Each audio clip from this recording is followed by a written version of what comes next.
reflecting the rich, vibrant tribal culture of Nagaland.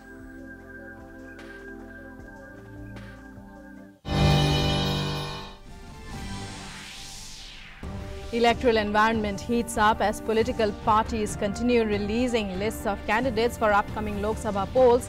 Bharatiya Janata Party releases another list of 48 candidates, making it a total of 286 names so far. Congress too releases another list of 38 candidates, taking the total to 218. NDA names 40 candidates for Bihar. Bharatiya Janata Party to launch Vijay Sankalp Sabha across the country from today. Senior party leaders Amit Shah and Sushma Swaraj to launch 3-day nationwide campaign at different places.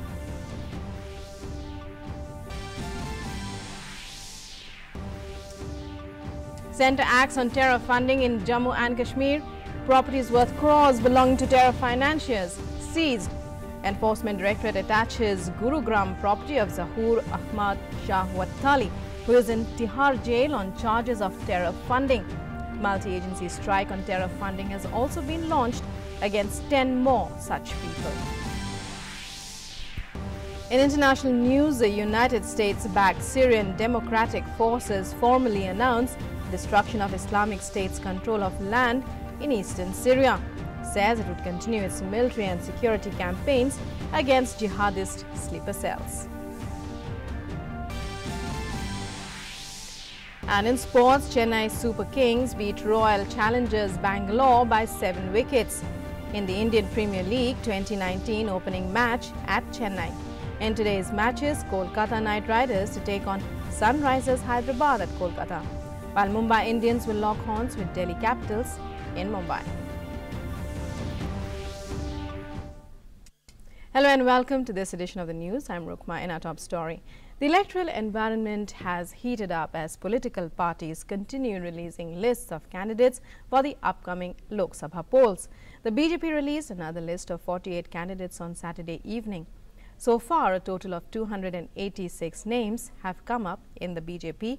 Union Minister Shripad Naik will contest from North Goa. In Madhya Pradesh, party has fielded Union Minister Narendra Singh Tomar from Morena, Janardhan Mishra from Rewa and Rakesh Singh from Jabalpur. Sitting MP Anurag Thakur will contest from Hamirpur, Suresh Kashyap from Shimla, Kishan Kapoor from Kangra, Nishikant Dubey from Godda, Mohan Bhai Kundaria from Rajkot, Ranjan Ben Bhatt from Vadodara and Poonam Ben from Jamnagar seat. Senior BJP leader and Union Minister JP Nadda said the party has fielded S. Muniswamy from Kolar seat in Karnataka, and on the Mandya seat it is supporting independent candidate Sumalatha. First list was of 185, then we came up, it was 238, and then plus 46 today, so 284 plus 286, one independent, total list declared is 285. And Union Minister Uma Bharati has been appointed as the party vice president. Uma Bharati had expressed the desire not to contest the Lok Sabha elections. आदरणीय सुश्री उमा भारती जी का पत्र संगठन के लिए आया था और उन्होंने इच्छा जाहिर की थी राष्ट्रीय अध्यक्ष जी से कि अब वह चुनाव नहीं लड़ना चाहती हैं और संगठन का काम करना चाहती हैं और संगठन के लिए वो पूरा समय अपना देना चाहती हैं। तो राष्ट्रीय अध्यक्ष जी ने उनको राष्ट्रीय उपाध्यक्ष घोषित किया है भारतीय जनता पार्टी का और उमा भारती जी राष्ट्रीय उपाध्यक्ष के दृष्टि से काम में जुटेंगी और पार्टी के काम में लगेंगी। Election campaigning in Uttar Pradesh will start from Saharanpur. Today, Chief Minister Yogi Adityanath will launch his first campaign from Shakambhari Dham. And the Samajwadi Party has released its list of star campaigners for the upcoming Lok Sabha elections. The list has 40 names, including party chief Akhilesh Yadav.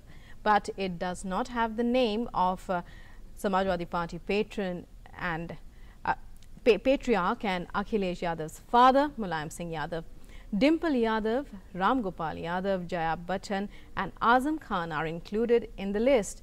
which also includes the names of SP spokesman Rajendra Chaudhary and leader of the opposition Ram Govind Chaudhary. Apart from this, former ministers Ahmed Hassan, Javed Ali Khan, Tej Pratap Yadav and State Party President Naresh Patel are also on the list. The NDA has announced the names of 39 candidates out of 40 seats for Bihar for the upcoming Loksabha polls. Among the prominent candidates announced by the NDA are Ravi Shankar Prasad, who has been fielded from Patna Sahib.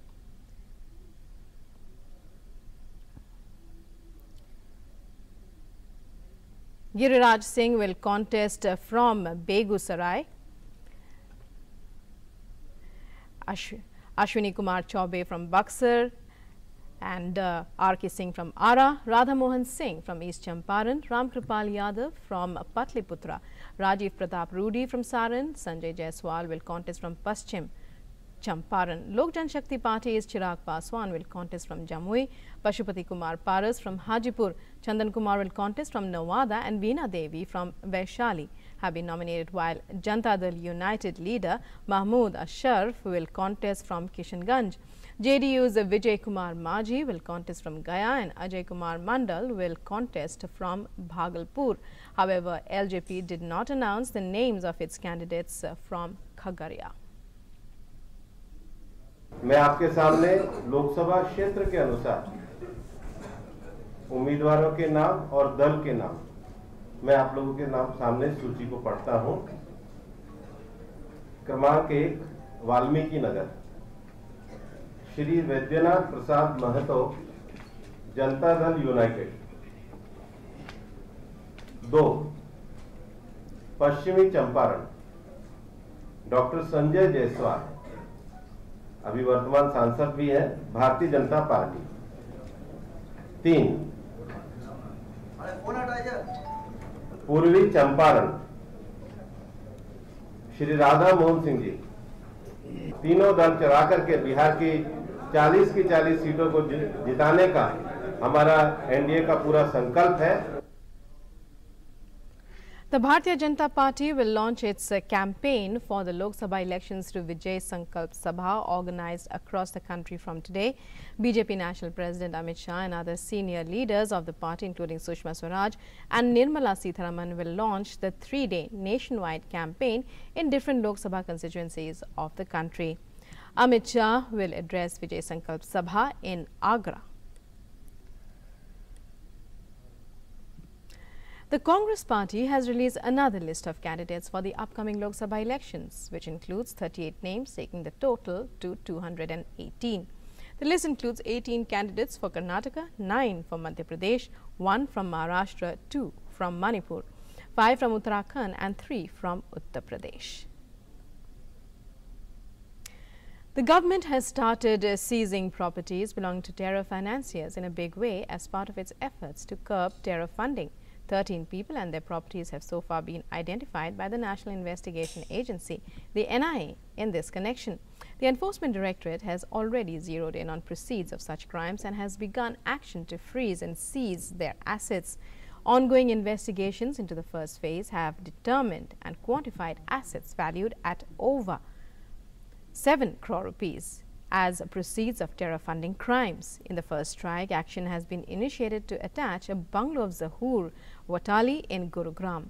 Watali, who is presently lodged in Tihar jail, is a major conduit for funneling terror finances in the country. Incriminating documents seized by ED clearly indicate that he has been receiving money from cell-style chairman of Jamaat-ud-Dawa, Hafiz Saeed, chief of proscribed terrorist organization Hizbul Mujahideen, Syed Salahuddin, the ISI and the Pakistan High Commission at New Delhi directly. Apart from Watali, another top 10 leaders have also been brought into the dragnet of terror funding, and multi-agency surgical strikes on terror funding have been launched against them in a concerted manner for the first time. And today is World Tuberculosis Day. The day is designed to raise public awareness about the devastating health, social and economic consequences of TB and to step up efforts to end the global TB epidemic. The date marks the day in 1882 when Dr. Robert Koch announced that he had discovered the bacterium that causes TB, which opened the way towards diagnosing and curing the disease. TB remains the world's deadliest infectious killer.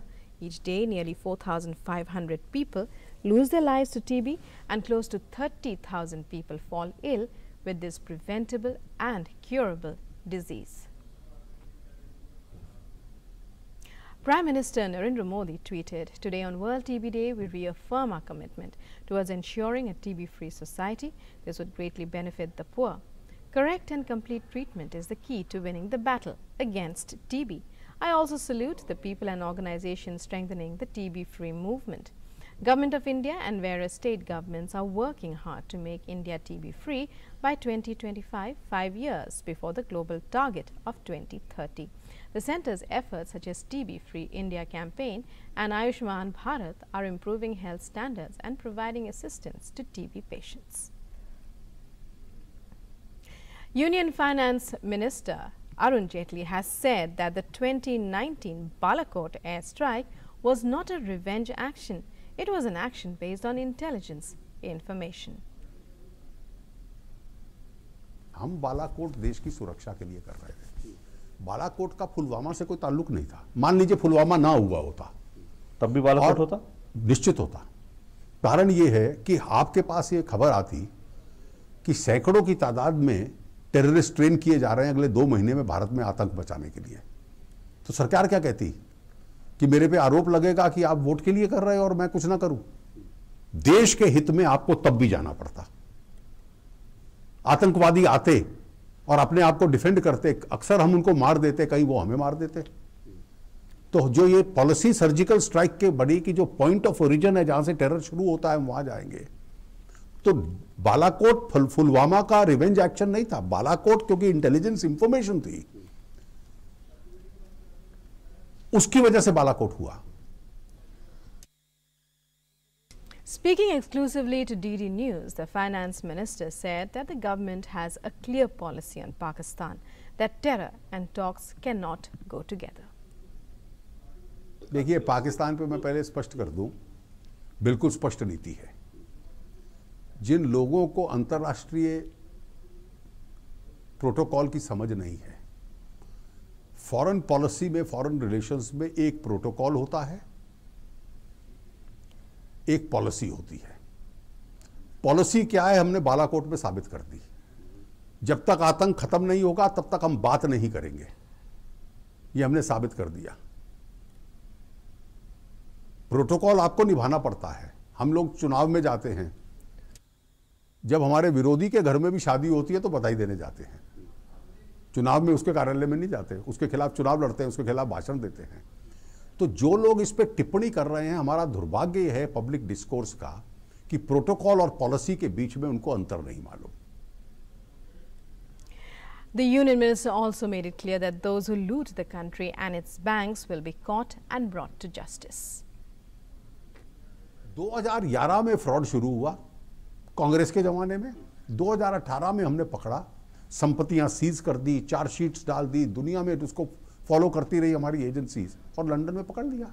और आज तो हमने साबित कर दिया, Christian Michael से लेकर जो दुबई से जो लोग आ रहे हैं, विजय माल्या का केस, नीरव मोदी का केस, कि इस देश की ताकत वो है कि कोई इस देश को धोखा दे या चीट करे, या हमारे बैंक्स को चीट करे, वो भाग नहीं सकता। जहां भी होगा उसको पकड़ के लाएंगे।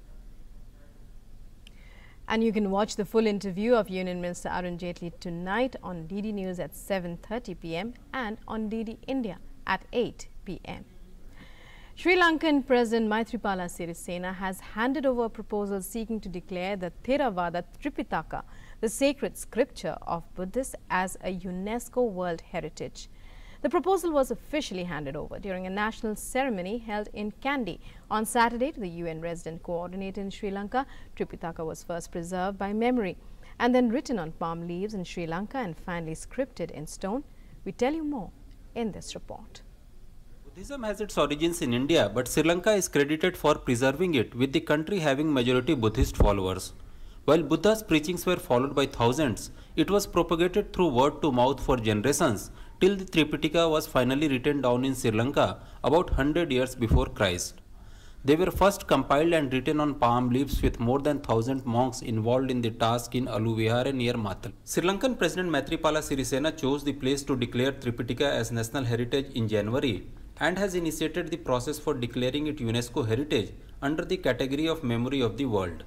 අනුබද්ධ සංවිධානයක් වූ යුනෙස්කෝ ආයතනයෙන් මේ පිළිබඳව අපි මේ යෝජනාව ඉදිරිපත් කරලා තිබෙනවා. මේ යෝජනාව දැනගත් වහාම අපේ මිත්‍ර බෞද්ධ රටවල් ආසියාවට අපේ ඉදිරිපත් කරන යෝජනාව යුනෙස්කෝ ආයතනයට ත්‍රිපිටකය ලෝක උරුම.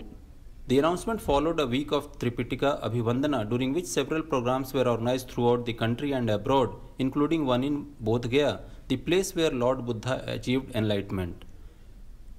Buddhist followers and monks are enthusiastic about the proposal and consider it to be recognition for Sri Lanka in preserving Buddhism. The Tripitaka, the Lord Buddha's sayings, are generated and preserved by Sri Lanka. So all Buddhist monks from Sri Lanka and all Buddhist devotees of Sri Lanka are preserved it by using their hands and like a pen. So they have written in art in all our leaves. So the first time the Sri Lankan monks who preserved, they are memorized. They are remember. They 2,000 years. They are preserved Tripitaka in by heart. This is the numeral miracle things. The writing of Tripitaka served immensely for preservation and propagation of the Buddhist philosophy around the world. United Nations has acknowledged Sri Lanka as the center of Theravada Buddhism, and declaring Tripitaka as UNESCO heritage will be a proud moment for Buddhist followers. Santosh Kumar for DD News from Colombo. And in other news, the United States-backed Syrian Democratic Forces have formally announced the destruction of Islamic State's control of land in eastern Syria. The forces would continue their military and security campaigns against jihadist sleeper cells. U.S. President Donald Trump welcomed the fall of the Islamic State group's 5-year caliphate, but warned that the terror group remained a threat. The U.S. President said the United States would remain vigilant until IS is finally defeated. British Prime Minister Theresa May hailed the defeat of the Islamic State after the capture of the terrorist network's last held territory of Baghouz in Syria, and vowed to carry on fighting the terrorist ideology. In its first general election since a military coup in 2014, voting is taking place in Thailand under a military-backed charter, ending one of the longest periods of rule by a military junta in the country's modern history. The polls follow 5 years of military rule that began with a coup during a long-running battle for power between supporters and opponents of exiled former Prime Minister Thaksin Shinawatra, who was ousted by an earlier coup in 2006. The military government in 2014 had promised to hold elections in 2015, which were later postponed many times. Militia fighters descended on a village in central Mali before dawn on Saturday, killing at least 134 people in the latest deadly attack blamed on an ethnic militia. The massacre in the village of Ogosogu left the village chief and his grandchildren dead in the ethnic Pure community, according to a local official who had received detailed accounts from the remote area. And hundreds of thousands of people have marched in central London, calling for another EU referendum on Saturday as MPs searched for a way out of the Brexit impasse. They opposed Britain's withdrawal from the European Union. Organizers of the Put It to the People campaign say more than 1 million people joined the march before rallying in front of Parliament. Protesters carrying EU flags and placards call for any Brexit deal to be put to another public vote. On Thursday, European leaders agreed to delay the UK's departure from the EU. Britain's Prime Minister Theresa May is under pressure to quit after saying she might not put her Brexit deal to a third vote by MPs. And in France, clashes broke out in the latest Yellow Vest protests, but a massive police deployment prevented more of the rioting and looting that marred last week's rally in Paris. More than 40,000 people took to the streets across France for a 19th consecutive week of anti-government protests, 5,000 of them in the capital. Most of the Yellow Vest protests were relatively calm, but scuffles broke out in Paris in the afternoon as police moved in with tear gas against a hardcore of hooded demonstrators, many wearing gas masks or helmets.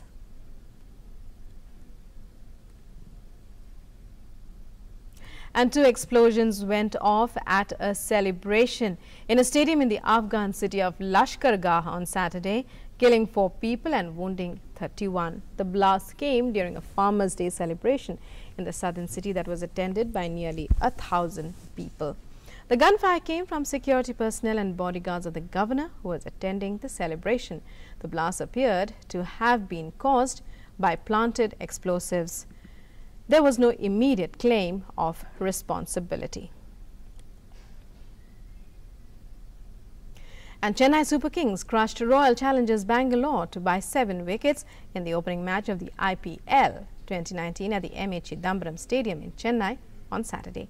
Kedar Jadhav was unbeaten at 13 and Ravindra Jadeja not out on 6 as CSK chased down the small target with 14 balls to spare. Ambati Rayudu top scored for CSK with 28 runs, while Suresh Raina, who became the first batsman to score 5,000 runs in the IPL, contributed with 19 runs. Earlier, Imran Tahir and Harbhajan Singh claimed 3 wickets each as CSK bundled out RCB for a paltry 70 runs after opting to bowl. And in today's matches, Kolkata Knight Riders are to take on Sunrisers Hyderabad at Kolkata, while Mumbai Indians will lock horns with Delhi Capitals at Mumbai.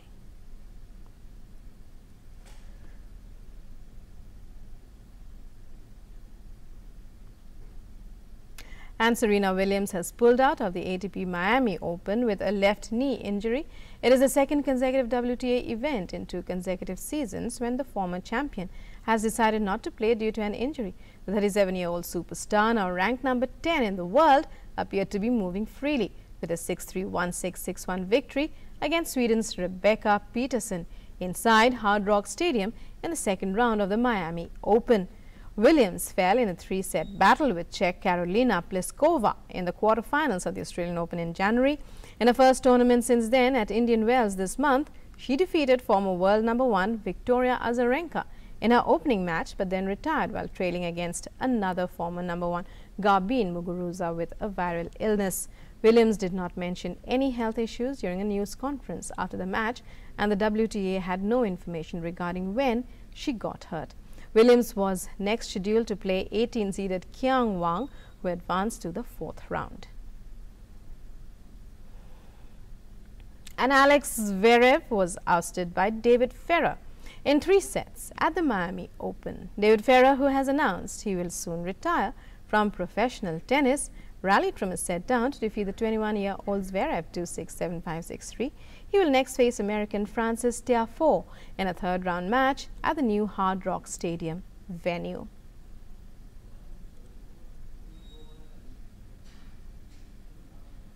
And with that, we wind up this edition of the news. Namaskar.